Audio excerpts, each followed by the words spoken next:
Mutton చెప్ప వినని మనుజుండు మూర్ఖుండు, మాట విన్న నరుండు మానుజుండు.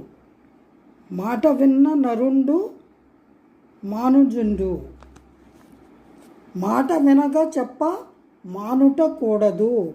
మాట వినగా చెప్ప మానుట కూడదు. విశ్వదా అభిరామ వినురవేమ. అనగా మంచి విషయాలు ఎవరైనా చెప్పినప్పుడు విని అందులోని మంచిని గ్రహించాలి.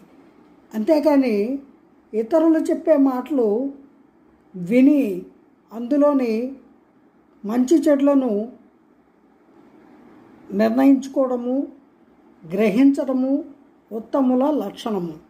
వీళ్ళు చెప్పేదేంటి, నేను వినేదేంటి అనేది మూర్ఖులు, ధూర్తులు చేసేటువంటి పనులు. వేమన గారు ఎంత చక్కటి పద్యాన్ని చెప్పారు మనకి. జై గురుదేవ.